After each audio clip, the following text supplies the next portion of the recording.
अस्सलाम वालेकुम वरहमतुल्लाहि वबरकातुहू। This is sir Naseem Zulfiqar. और आज काफ़ी स्टूडेंट्स के फरमाइश पर मैं जो है वो आदम जी गवर्नमेंट साइंस कॉलेज के सेकेंडरी इंग्लिश का पेपर जो है वो कम्प्लीटली यहाँ पर जो है सॉल्व करने वाला हूँ। उसके MCQs और ग्रामेटिकल चीज़ें सारी ठीक है। तो ये 13 अप्रैल को जो है वो एग्ज़ाम हुआ था 2023 में। तो इसके आज जो है वो मैं पेपर सॉल्व करने जा रहा हूँ ठीक है। और जो है वो इम्पोर्टेंट पेपर है। आदम जी साइंस कॉलेज आपको पता है बॉयज़ के अंदर टॉप लेवल कॉलेज है, तो इसलिए आपको चाहिए कि आप इस पेपर की तैयारी अच्छी तरह से कर लें ठीक है। तो MCQs है। फर्स्ट MCQs हमारे पास है, the ending of the day of the dam broke is dash. Ending क्या थी day of the dam broke की? That is embarrassing. Embarrassing ending थी क्योंकि सब शर्मिंदा होकर अपने घर जो है वापस चले गए थे ठीक है। तो एम्बेरसिंग मतलब दिस इज के शर्मिंदगी वाला, तो शर्मिंदगी वाली एंडिंग इसकी जो है वो थी ठीक है। सेकंड है Ulysses represents human dash. Ulysses किस चीज़ को रिप्रेजेंट करता है? इंसान के वीकनेस, ग्रीड, स्ट्रेंथ, स्ट्रगल। तो ह्यूमन स्ट्रेंथ को वो बताता है कि इंसान कितना ताकतवर है कि वो बूढ़ा होने के बावजूद जो है वो कुछ ना कुछ कोई नया काम करके दिखा सकता है। थर्ड है second childishness is the this stage of man's life. This is the last stage और the seventh stage. This MCQs is from The Seven Ages of Man by William Shakespeare. Fourth है, according to Einstein, true democracy is found in that is America. The world as I see it जो chapter है pros का, Albert Einstein का वहाँ से लिया गया। Fifth है, Hutch the Miller has dash. Miller के पास जो है वो 6 मिल्च काउस थी, दूध देने वाले गाय थी। The Devoted Friend by Oscar Wilde से MCQs लिया गया है। 6 है, Rupert inflicts a fatal around on dash. Fatal around नहीं होगा, this should be fatal wound होना चाहिए ना, कि उसने एक जख्म पहुंचाया था, ऐसा जख्म जो कि हलाक कर गया किसको भाई? माइकल को। तो यह माइकल ऐसा करेक्ट आंसर होगा। अगरचे रूपर्ट ने जो है वो रडसनडाइल को भी हिट किया था उसके लेफ्ट शोल्डर पर, लेकिन that was not a fatal wound, इसकी डेथ नहीं हुई थी ठीक है। सेवंथ है, the new king was to be crowned on dash. तो नए बादशाह को ताज पहनाया जाना था ऑन वेंसडे, बुध वाले दिन। नेक्स्ट है एट्थ है, the king was imprisoned in a small room in the old castle just by the dash, just by the drawbridge. Ninth है, George Fideldy was a diplomat in the British embassy in France. France में जो British embassy थी Paris में, तो वहां पर वो एक डिप्लोमेट थे। 10th, if he is not crowned today, he will never be crowned. These words are spoken by colonial sept. 11th है, for an upright man, the world is like an inn. इन की तरह है एक upright man के लिए। इन मतलब होता है सराय या मेहमान खाना ठीक। नेक्स्ट है 12th है, the feats of strength are performed by Samson Agonistes. This is lines from Samson Agonistes by John Milton. 13th है, in music when soft voices die, Shelley gives the example of what? Shelley gives the example of daffodils, musk rose, lily, rose. तो rose की उसने example the. Rose leaves when the rose is dead are heaped for the beloved's bed. तो that's पर्सी भी Shelley की जो नज़म थी, music when soft voices die, उसके second stanza की फर्स्ट और सेकंड लाइन में इसने ऐसा कहा था। 14th है, in sin or the struggle not availed, tide waves of the ocean gives a message of struggle, effort, hard work, strength. वैसे स्ट्रगल आना चाहिए क्योंकि ये जो पोइट्री है वो ये sin or the struggle not availed ठीक है। 15th है, John Keats says that it is eternal and never dying. Hope, lines from Endymion में ना, hope springs eternal, sorry hope के बारे में नहीं, तो होप के बारे में जो है वो तो उन्होंने बताया था ना, लाइक अलेक्जेंडर पोप ने ब्यूटी के बारे में बताया था उन्होंने। A thing of beauty is a joy for ever, it's loveliness increases and it never pass into nothingness. 16th that the woman who sacrificed her love for the sake of his country was dash, so that was Princess Flavia, C option. 17th in the 20 minutes with Mrs. Oakentop, the porter says that his job is fit for a shaggy dog.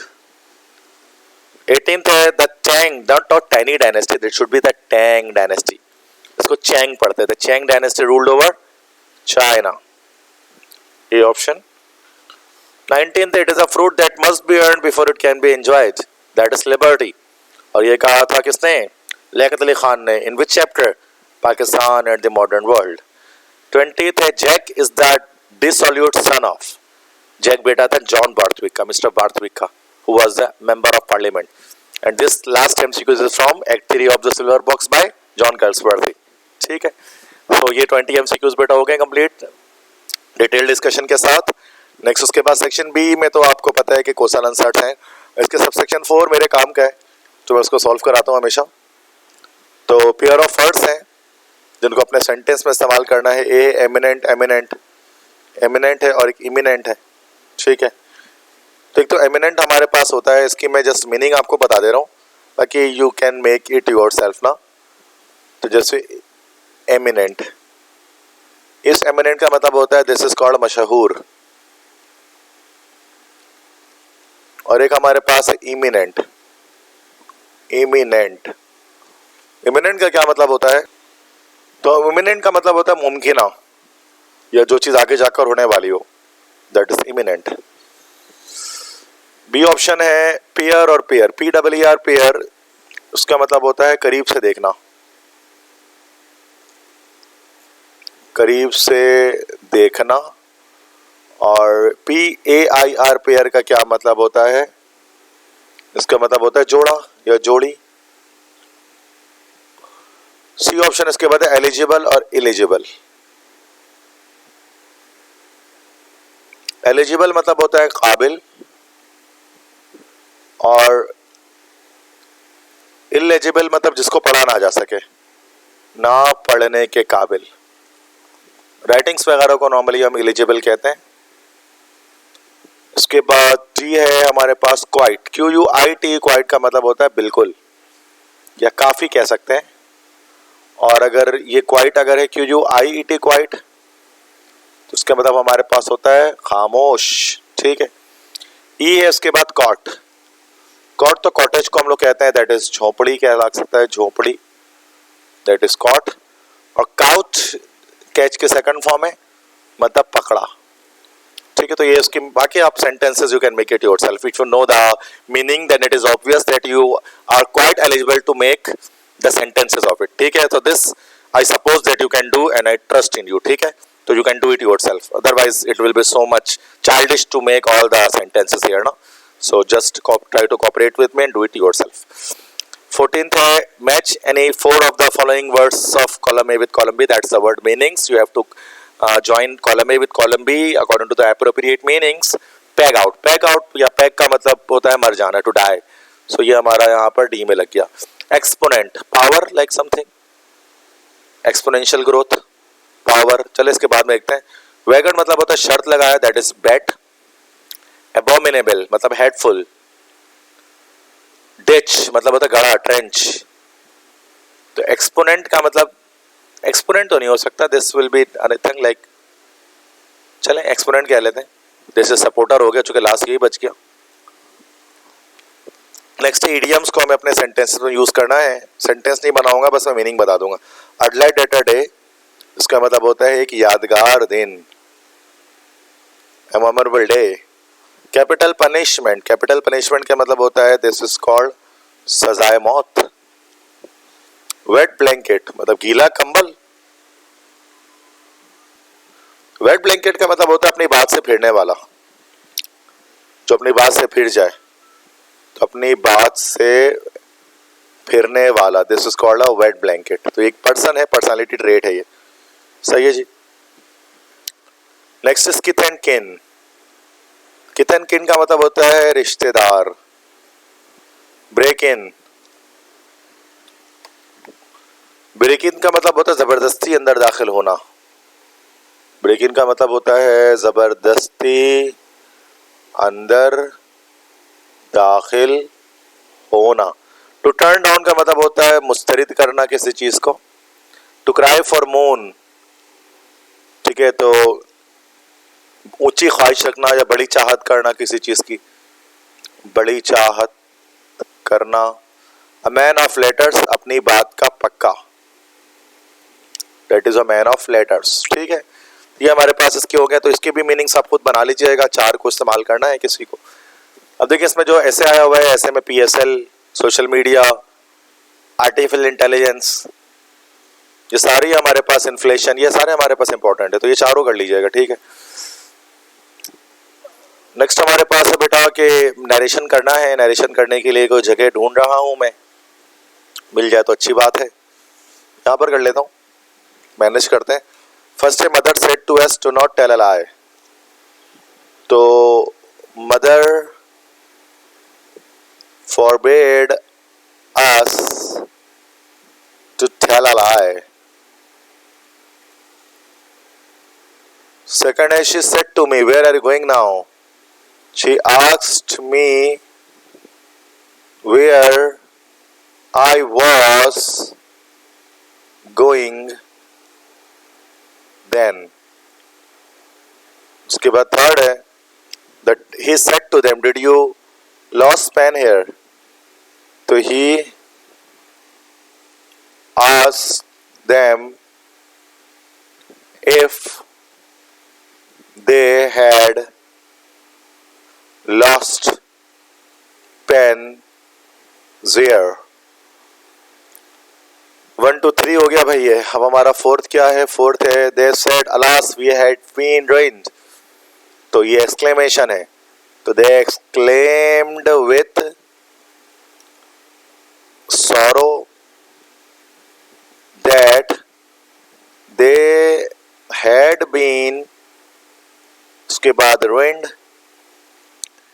पांचवा है teacher said to me work very hard from today. Advice है, imperative sentence है, तो teacher advised me to work very hard from that day. ठीक है बेटा, तो ये सारे हमारे पास हो गए, नरेशन हो गए, ठीक है। लास्ट इसके बाद क्वेश्चन हमारे पास पैसेज का है, और उसके बाद फिर कैरेक्टर स्केच। स्केच देख लें, रतनडाइल, फ्लेविया, माइकल, ये 3 आए हैं। 3 ही बहुत ज़्यादा इंपॉर्टेंट है, जैसे मैंने अपने टारगेट पेपर में भी आपको बताया यही बात। तो फिफ्थ है read the following passage and answer the question below. So identify the speaker and lesson from which the above passage has been selected. चूँकि पाकिस्तान के बारे में ऊपर बात चल रही है, पाकिस्तान इंडिया के बारे में, हिंदू मुस्लिम के बारे में, तो ये हमारा जो चैप्टर है वो है that is Pakistan and the modern world. ये नाम है चैप्टर का, और इसके लिखने वाले हैं, वैसे एक स्पीच है लियाकत अली खान की जो उन्होंने कांसास यूनिवर्सिटी में डिलीवर की थी। Define priest, right what are the difference between monotheist and polytheist. एक खुदा पे ईमान रखने वाला, the one who believes in one god is called monotheist and the one who believes in many god is called polytheist. Define priesthood. Priesthood, it means the government of priest, like the priest himself thinks that he is the one who will decide everything and who is the supreme power, that is called priesthood. Priesthood इसे कहते हैं, मुल्लायत हम इसको कह सकते हैं, मुल्लायत, ठीक है। तो इसके ऊपर ये इसको डिफाइन करना है। Fourth state whether each of the following statement is true और false. First the caste system allows all the caste to be together, that is false. Islam encourages priesthood, that is also false. Muslims believe in the prophets gold. Muslims believe in the prophets gold. ये पता नहीं gold क्या है, old profits कह सकते हैं या profits of old testament कह सकते हैं, ये हो सकता है, तो ट्रू हो जाएगा, ठीक है। मीनिंग्स लिखने हैं परवेसिव। परवेसिव मतलब होता है वास्ट, कुशादा, maladjustment, this is called imbalance. Hierarchy, that is order, तबका, ठीक है बेटा। तो ये कंप्लीट आई थिंक सो हमारे हो गए हैं। अगर आपको ये लेक्चर पसंद आया तो चैनल को सब्सक्राइब कर दें और वीडियो को लाइक कर दें, अपने फ्रेंड्स के साथ शेयर कर दें। इस तरह की और थाउजेंड्स ऑफ वीडियोस मैंने आपके लिए अपने चैनल पे अपलोड की हुई हैं, इनको देखें, फ़ायदा उठाएं तमाम स्टूडेंट्स। और हर बार के तरह में जैसे कि मैं कहता हूँ, बेस्ट ऑफ लक तमाम स्टूडेंट्स को। अल्लाह ताला आप तमाम बच्चों को अच्छे नंबर से कामयाब करे। अल्लाह हाफिज़।